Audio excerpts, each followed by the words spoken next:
tactically and strategically, Democrats keep losing elections we should win. And a lot of that has to do with the language that we use and the way we approach issues. Republicans will get out there and say, I want to lower your taxes.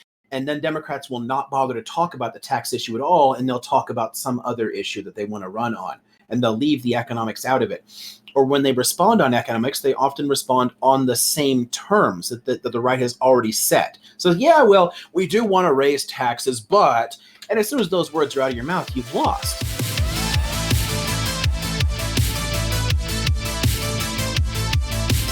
I mean, okay, so you're coming in from Canada, right? Yeah. And you guys actually have good health care, right? That everyone gets, right? Despite what Lauren Chen might tell you, but yeah. Right, yeah. And you're paying less than half of what we pay for not covering all Americans. I mean, if you're super rich in the US, you will get the best health care in the world, right? Or if you have like action to support, like, you know, the care that Trump just got at Walter Reed. Best care in the world. Fantastic. If you're an ordinary American or working class American, you get care comparable to like Tunisia, you know, Mexico. I mean, developing countries. I mean, it's just nothing like anywhere else in the rich world. And we allow people to fall farther into debt, into bankruptcy. We give people $100,000 medical bills. It's just insane just how bad the situation is for most people. But the problem here is that when Republicans talk about it, they're always talking about, oh, it'll cost so much to provide health care. It'll cost so much. It'll raise the national debt. And Democrats refuse to tackle that head on. They're like, yeah, it will involve a raise to your taxes. It doesn't. It's literally a tax cut, because we have to understand that the degree to which we're being ripped off by the for-profit insurance industry, that is a tax. So instead of accepting on healthcare the right's argument that it's going to cost more money, how are we going to pay for it? It's literally, yeah, when they say, how do you pay for it? I mean, you can answer that in a second. We're already paying twice what it would cost. I mean, it's already there. I mean, and a lot of people don't understand it too. In the U.S., and this is not true in much of the developed world, we tie insurance over healthcare. We tie healthcare insurance overwhelmingly to employment. So it comes through your employer, and that means a lot of people who already have a health insurance policy from their employer, they're like, I already have healthcare, so who cares? This isn't an issue I have to care about. The way to reach them and the way to build up enough critical mass to change this discussion is to tell them, would you like a raise? Would you like another $10,000 of your own money that they're just stealing from you? Because the employers are often having to pay 15, 17 grand for an insurance policy, right? And that's part of your compensation package. So if we shifted to a Medicare for all system, given that the costs are so much lower for administration, and and you have the massive economies of scale for negotiation, you're in a single risk pool. So like the actuarial issue, I mean, it's just the raw numbers. It goes down if we're all in the same risk pool. You're not like weighed down by some people who are sicker or whatever. So the costs are much lower when you move to that system. Well, then the employer has to pay very little and I have to pay very little. So out of that 15, 17 grand, maybe the employer is going to kick in $2,000 and I kick in $2,000. What about the rest of that? That's a $13,000 raise.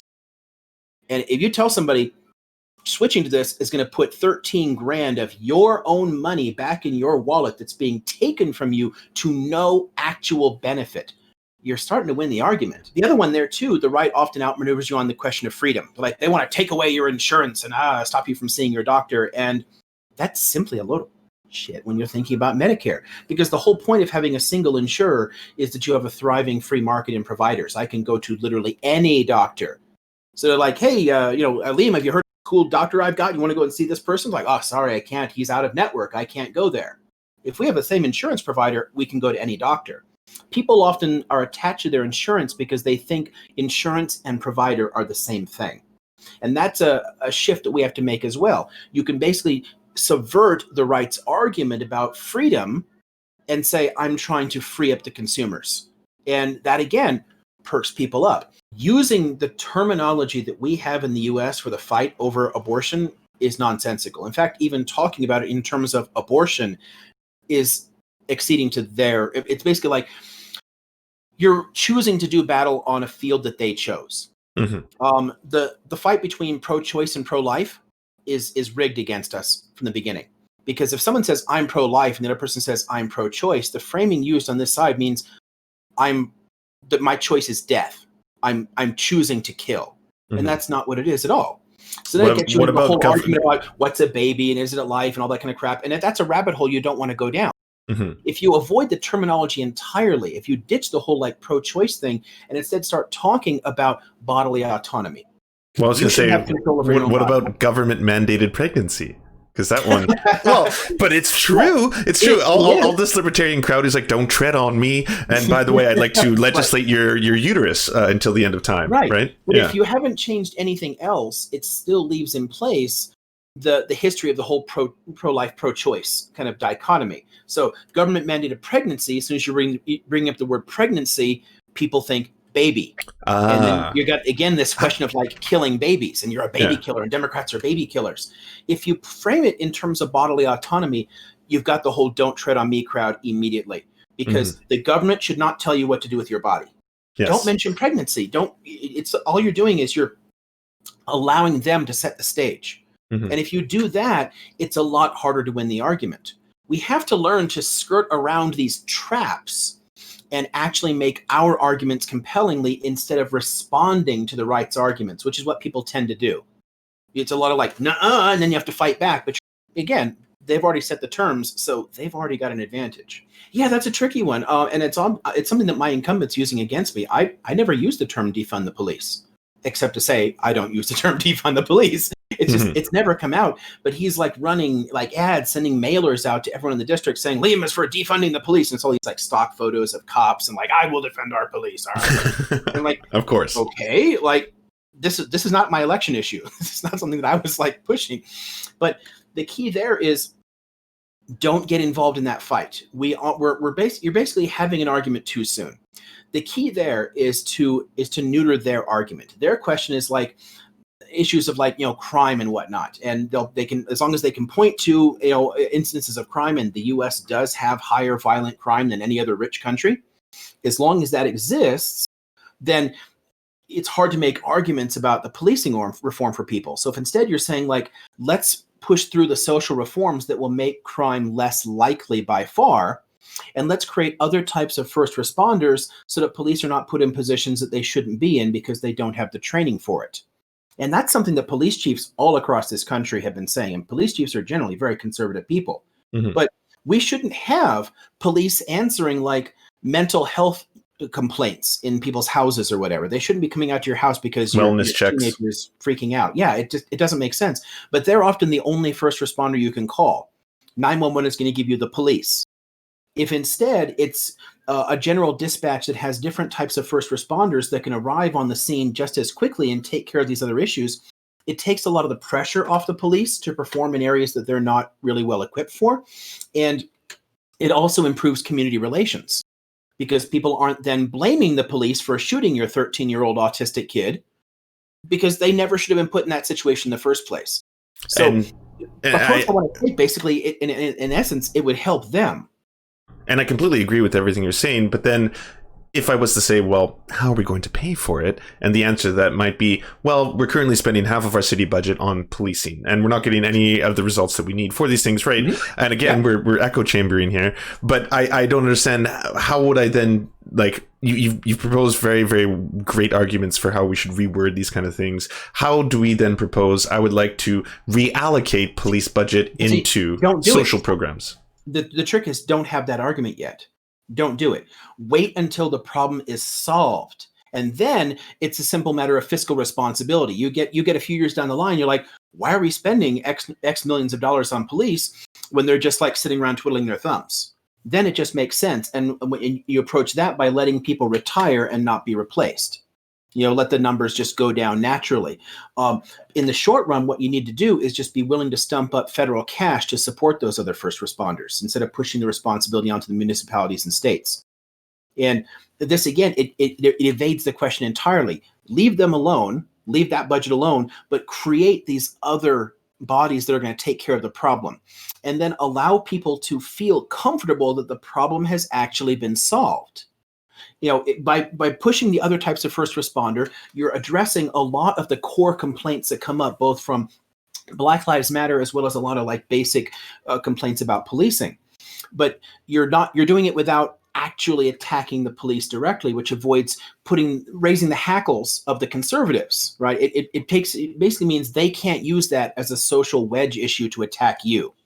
You're basically defanging them, and then let the problem get solved, and then come back to that later. And at that point, honestly, a lot of the argument's going to come from conservatives themselves, because a lot of them, I mean, not all of them, but plenty of them still love their whole like fiscal responsibility kind of crap. They'll look at the budgets like, yeah, these guys are just sitting around twiddling their thumbs. Let's let them retire. And you didn't have to do it at all. We have to find a way to get around it and address the core issues. And one way of doing that is when someone says like, well, you support arsonists, just say like, well, I don't. If someone sets a building on fire, they're committing a crime. That's literally already a crime. Why do we need to like further penalize it? Why do you want to like ban free speech because someone committed a crime? It's literally already illegal. And you kind of get past that argument. And, you know, people are generally not convinced by the simple empirical stuff. If you're just like throwing facts out in direct contradiction to what they're saying, people tend to dig their heels in and you don't get anywhere. So like, because realistically, I mean, you could say, I mean, we've had these protests for what, 5 months now, something like that, 6 months. Yeah, going on 6. And the total deaths in the U.S. and property damage is still much less than what we saw. The deaths are literally half of, and the property damage is less than we saw in 5 days in the LA riots in 1992 in one city.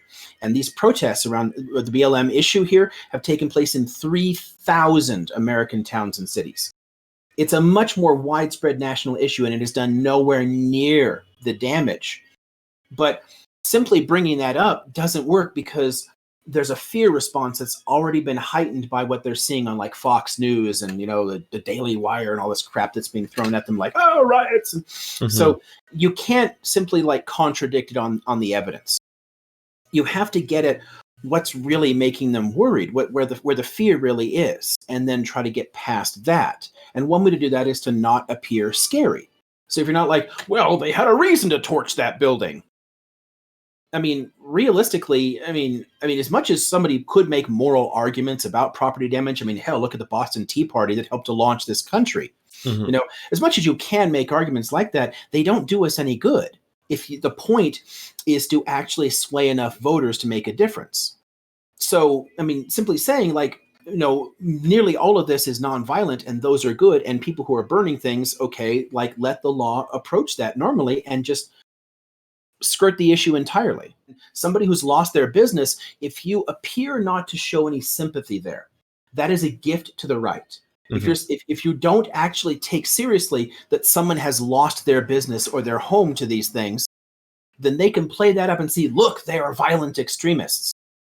So skirt past it and get people talking about the core issues. And this, again, is something that we just need to get better at, focusing on the real core issues and not getting caught in what are literally traps. One of the things you run into there, and again, where people will dig their heels in, I mean, there's two key issues. One is that right populists often successfully diagnose problems, but do not understand the solutions to them. And by attacking their savior directly like that, you're often like seeming to like you're dismissing their problems. And we have to find a way to like address those concerns and those fears without, you know, necessarily walking into a trap there. And that's where people all have like your Trump derangement syndrome crap and all that. Because realistically, the other half of that, and one of the things I keep trying really hard to tell like liberals and Democrats, Trump is a symptom, not the problem. Trump was an inevitability. Absolutely. Trump was absolutely, I mean, if it wasn't this Trump, it would have been somebody else like him. And when this Trump is gone, we will get someone else. It'll be some idiot like Louis Gohmert or Matt Gaetz or Tom Cotton. Other like crazy nationalists will take his place. I mean, it's not going to go away until you address the core things that make Trumpism viable. And it's always basic socioeconomic and sociopolitical circumstances that make those kind of populist arguments viable. One of the things that threw off a lot of scholars, and I had a lot of discussion with people as Trumpism was taking off. You go back into like 15 and 16 and whatnot, and like, is this fascism? Is it not fascism? Or are we not sure? And one of the things that threw a lot of people off was that what always seemed to precipitate the rise of that kind of nationalist movement was some kind of major crisis, some kind of major disaster that you could exploit for grievance sake. Right. And this is true in tons of them historically. I mean, you saw this in Spain, in Italy, in Germany, and There was like other things that set the circumstances for it, and people didn't see that in the US. And I kept pointing out, you know what? That's a bit of class privilege. You're not paying attention to how ordinary people are being squeezed. You're not paying attention to the fact that our household incomes have not risen in 40 freaking years. Meanwhile, the top is sucking in massive profits here, and the cost of living keeps going up. Healthcare's up, housing's up, education's up. I mean, my generation was the first in American history not to do better than the one before. I mean, Gen X is worse off than the boomers, but not by a huge amount, but it's worse off. The millennials are notably worse off than Gen X, and the Gen Z coming up after the millennials, way bad and worse. I mean, it just keeps going down. And people are refusing to recognize those changes. And right populists are exploiting that. They're exploiting like the job losses that we saw. Part of that was due to trade, so they get to like scapegoat Mexico, China, whatever here. Most of it's due to automation. And that would continue even if we traded with literally no one. We would still lose jobs. There's a huge problem when we tend to like also fall in. It's another trap if you fall into these discussions here between like socialism and capitalism, because that's not really the issue that we're facing anymore. So much of the basic economy is changing rapidly around us that being stuck with the same kind of like 19th century terminology is actually a bit of a detriment if you want to actually get somewhere. I mean, because it allows them to keep, playing on like decades of Cold War propaganda. I mean, the fact that Bernie Sanders calls himself a socialist when he's a social democrat, but the fact that he uses that terminology is a massive gift to the right. And it's been problematic in the U.S. for a long time. Do you not feel a little bit, though, that there was also a benefit in the fact that these words aren't as like red scare boogeymen as they used to be, right? Like the idea of, labeling yourself as a socialist, or even saying that I want to have more social democracy similar to the Nordic model implemented in the US, that is no longer something that is just beyond the pale. Like saying that now seems to be something that is a little bit more accepted. The terminology has changed, and that is something that we can definitely credit to them. But what they've done is they simply redefine the term. I mean, the Nordic model is not socialist at all. No, not at all. No. So all you're doing is reusing the word to mean something else. But because it was also applied to Stalinists and Maoists, it allows people to draw up that. Oh, so you want gulags, right? Cool, yeah. I'm like, no, we just want healthcare and education. Gulags, right? Gulags. Radical leftist agenda. It just immediately puts you into the most radical category for a lot of people. And the key there is, on the left and for a lot of liberals even, I mean, and that's shifting. That part of that's generational. Boomers still hated amongst like Democrats. But the acceptance of that terminology is changing there. Where it's not changing is on the right and among a lot of independents. In the US, the independents are the keys to every election. And a lot of those independents are actually economic populists. And they'll go to whichever candidate is talking about more working class issues. But if you use the wrong kind of loaded phrases, you're basically handing ammunition to the other side to shoot you down, so that people don't recognize you as the friendly populist who's going to help their bottom line, talking about kitchen table economics. Instead, you're like the crazy radical who's going to like guillotine their all the business owners on Main Street or something. It's basically walking into another trap. But ¿por qué no los dos? Like, I mean, if we reach a truly post-scarcity economy where tons of jobs can be automated away and tons of drudgery can be automated away, but we understand things a little bit differently, if we break that connection there to labor per se and start thinking in terms of human welfare, then we say like, okay, so you have this baseline income that takes care of you already, and now you're free to choose the profession that you want. As it is, we still don't even count tons of professions into GDP. What I do for a living literally does not count. I am not economically productive according to, the metrics we use to track the U.S. economy, which makes no sense. I mean, I work a lot of hours, but it doesn't count. Healthcare doesn't count. Education doesn't count. Musicians don't count. Painters don't count. How about elder care or child care? People taking care of like sick relatives. That's not labor. It could involve a huge amount of time and effort, but it's not considered labor. And we need to break that completely and understand that people should be free to do the work that they want to do, whether it's taking care of sick mom, whether it's painting, being a marine biologist or something, and set them free to do that. And that is where I want to kind of go. And as long as we're stuck using the same like fight over these old terms, and again, letting them set those terms, I think it's a lot harder to get there, because at the end of the day, most people want the same things. I mean, everyone wants a good quality of life. They want their kids to be okay, kind of stuff. People just disagree on how to get there. Mm-hmm. And it's hard to win the arguments on how to get there if you're rigging the game against yourself. I've had repeated calls to hear you say trans rights, which I know you'd be fine with. I don't have a flag handy. Trans rights. Hey, you got it, everybody. He did the thing. I mean, gosh, remember that argument I made about bodily autonomy earlier, and ditching the whole abortion question? Mm-hmm. It does the same thing. If you argue for bodily autonomy, period, people can do anything they want. So trans rights are just a given. It's just natural. No one would fight against it. Well, yeah, but then you'll get the Joe Rogan spin on that, where they're like, "Hey, no, I'm a libertarian. All right, I believe and you can do whatever you want. I just don't think you should be allowed to do it to kids. All right, bro. That's all I'm saying." Like, literally, no one's doing. You don't do surgery on children. No, but he's usually referencing hormone blockers and why it's one of those many pivots they use to kind of interject a little bit of transphobia into a discussion, but make it appear as if I'm still a libertarian. I care deeply about bodily autonomy. But bodily autonomy, I mean, we should give people those choices, and people have. I mean, your gender identity is overwhelmingly neurological. Mm-hmm. I mean, the forms it take in different societies, those are like social roles, but what you're going to be most comfortable with is part of who you are. And people do recognize those very early on in life. Mm-hmm. And to deny that is to deny them autonomy. And it gets back to the same kind of arguments that conservatives often make, treating their children as literal property. Your kids are not your property. And if you accede to those arguments in those terms, if you allow them to make that kind of argument at all, you're just a bare step away from like Murray Rothbard saying you can sell your kids or something. It's just crazy. Hey, we want to mutual aid you to get some eyeballs on your work. So if you have a leftist YouTube channel or Twitch stream or something you want us to advertise, just send us a 20 to 30 second ad using the forums at weareserfs.com. We'll do our best to help you out. And please submit once per channel.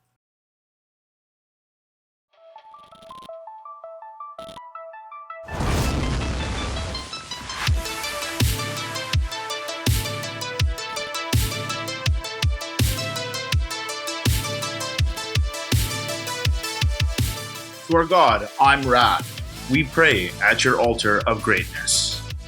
To our monarch, Tom Spiker, you are the light that guides our path.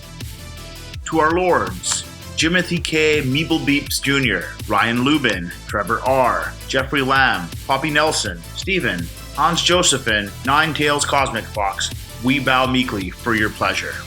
To our Knights of the Round Table, J. Fraser Cartwright, Thomas Brereton, Ali Menthal, Jimmy Bignuts, Good Poon Hates Cops, That's Solid Poon Then, Violent Orchard, Sophie Baby, Political Puppy, Andreas Chiringoito, Goofus Lankius, Zach Christensen, Nicholas Marks, Yoppie, Josh Mickelson, Dr. Zayas, Dylan Byth, Todd Buckingham, and Todd Lajeunesse. We salute you.